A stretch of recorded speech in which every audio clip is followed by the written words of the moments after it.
नमस्कार दोस्तों। भगवान श्री कृष्ण हमें बताते हैं कि इस जीवन में कर्म से बचना असंभव है। अब कर्म आपके मन को भाने वाला हो या आपके मन को जलाने वाला हो, मनुष्य जीवन की नीति ही कर्म है।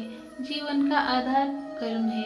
अगर आप मोह में बंधकर कर्म करने से मना कर देंगे तो परिस्थितियां ऐसी हो जाएंगी कि वे आपसे वही कर्म करा कर रहेंगी।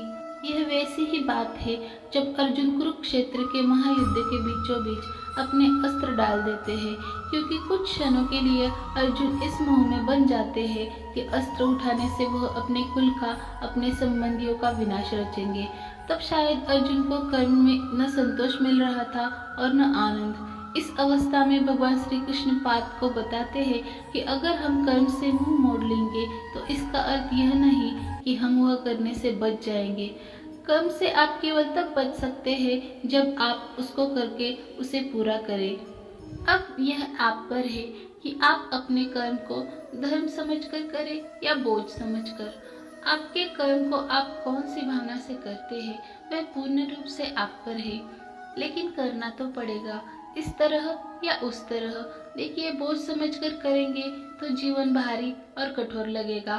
धर्म समझकर करेंगे, सेवा भाव से कर्म करेंगे तो ऐसा लगेगा कि आपके हाथों भला हो रहा है। यह ऐसी ही बात है कि आप जो सेब या अनार या फिर संतरा खाते हैं वे इसलिए खा पाते हैं क्योंकि दूर किसी माली ने अपना कर्म किया था। जैसे उसके कर्म का फल आप खा रहे हैं, वैसे ही आपके कर्म से किसी और को सहायता मिल जाएगी। यह क्या होगा, कैसे होगा, यह जानना असंभव है, पर साधारण से साधारण मनुष्य भी अगर अपने मन में यह विश्वास बना ले कि उसके कर्म से किसी का भला हो रहा है, तब उस कर्म में धर्म और सेवा दोनों ही मिल जाते हैं।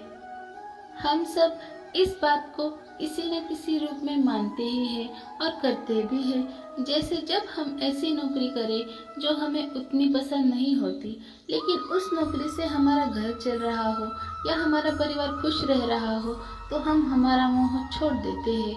इसी कर्म में धर्म का भाव मिलता है। भगवान श्री कृष्ण हमें समझाते हैं कि हम समाज में रहते हैं तो उसके प्रति हमारे कुछ उत्तरदायित्व और कुछ कर्तव्य होते हैं, जैसे अच्छा नागरिक होना, अपने माता पिता का ख्याल रखना, अपने बच्चों की अच्छी परवरिश करना। ये कर्म भी है और हमारा धर्म भी है। इसलिए अगर मन इस विचार से डगमगा उठे है कि आप यह सब कैसे करेंगे, तो ऐसे नकारात्मक विचार छोड़ दीजिए।